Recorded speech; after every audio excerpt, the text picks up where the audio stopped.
Christ in Homer. I would like to do some videos concerning parallels between Christianity, which was put together around 100 CE, and the writings of Homer, which were put together around 800 BCE.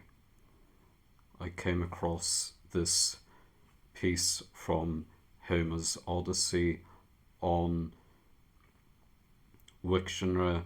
Wiktionary is the lexicon that I use to look up ancient Greek words, and the ancient Greek word that I was looking up is harpax.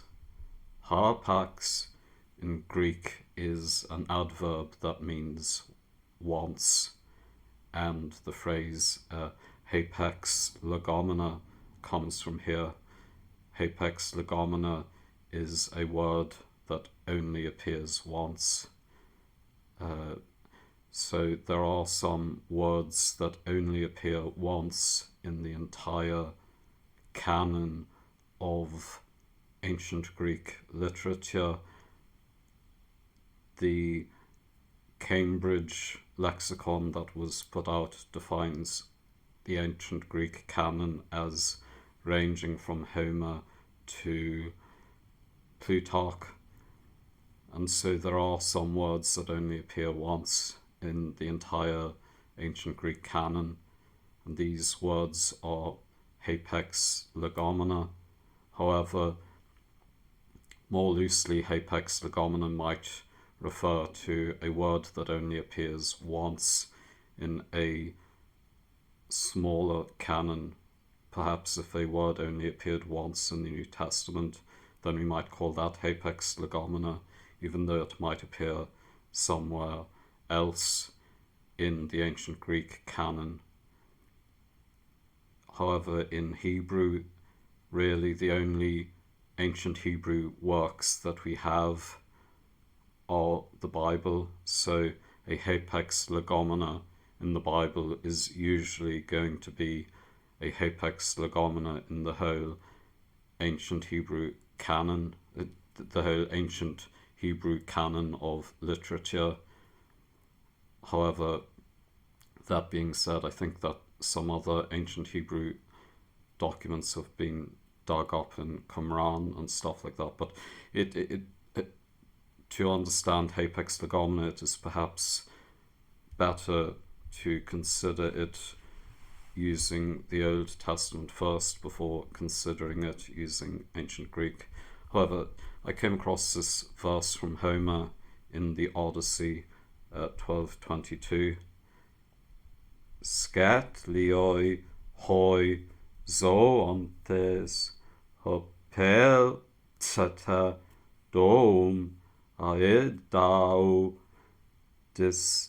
δῐσθᾰνέες hete lloi harpax θνήσκους nθρωποι. Transliterated: Skέτῐοι lloi ζώοντες πήλθετε δῐσθᾰνέες hete lloi harpax θνήσκους nθρωποι. And we'll translate this as, O bold ones who, when living, went down to hell's house, thus dying twice. When other people die only once. My translation of Odyssey, Book 12, line 22, or perhaps, O bold ones who, when living, went down to the house of the god of the dead, thus, in a sense, dying twice. When all other people die only once. my translation of Odyssey, book 12, verse 22. So here we have the word zōontes, which means living beings, and in Christianity this came to be used to describe the good life, or life in Christ, or spiritual life. There is a YouTube apologist called λλοι, and she was a member of the Zoe girls. So Zoe within a Christian context means the good life, the life in Christ. However, in the pagan context, I think bios, whence we derive biology, that was the pagan word for the good life, but in Christianity it's Zoe. Hype means down or under. It's where we get words like hypodermic needle. A hypodermic needle goes under the skin, so hype or hup means going down or going under. Pήλθετε is a version of erchomai, which means to come, so he's coming down. Domos in Latin means house. It can also mean domus in Latin means house, and domos in Greek can mean house, so house. This is Hades, house of Hades. Hades is the god of the dead. Dῐσθᾰνέες means dying twice. You've got die, and you've got like thanatos here. Hapax, once. Allos, other. Anthropos, man. But the word that really stands out here is dome, dao, house of the dead, because house of the dead, poetically house of Hades, the god Hades of the underworld, but we could translate this in a sense translation as basically the underworld or the realm of the dead, because in Bdag, and there's Bdag here. Bdag is the lexicon used by professional Bible scholars.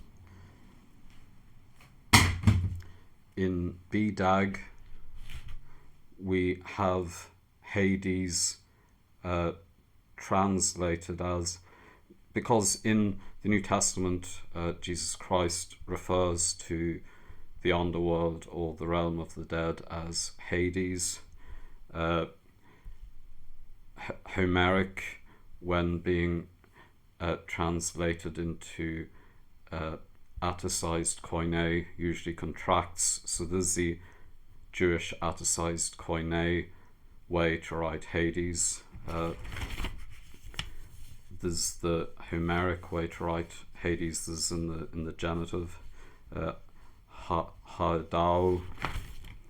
So Hades, with variant spellings. Homer. So one, originally proper noun, god of the netherworld. Hades, then the netherworld. Hades as place of the dead, etc. And Bdag, that book I just showed you, points out that just as Jesus Christ has the keys of death and the underworld, this is a quotation from the book of the Apocalypse, the book of Revelation, kai echo tos kleis tu hoe edu kai tu tsanatu. And that means, when we transliterate it or write it using the English alphabet, kai echo hos, skous, tu, hete, kai, tu, tsanatu. So in the book of Revelation, Christ and I, this is Jesus Christ speaking, and I have the keys of Hades, or the underworld, and of the death. So I have the keys of Hades and of death. I think that the KJV translates this as, and I have the keys of hell, and I think of death. I'm not quite sure, but they translate Hades here as hell in the KJV. But Bedag points out that Aeacus, the son of Zeus, also holds the keys of the underworld. And here's a quotation from Bedag. Aeacus, the son of Zeus, holds the skous to hete. Bedag, or Aeacus, the son of Zeus, holds the skous to hete. So we have this idea of Jesus Christ holding the keys of the underworld, but in Greek paganism we have Aeacus holding the keys of the underworld. In Homer's Odyssey we have heroes, and we can translate the Greek word heros, or hero, as demigod. The demigods were a magical race of beings. Some of the demigods were actually, like Jesus Christ, conceived by a god, were fathered by a god.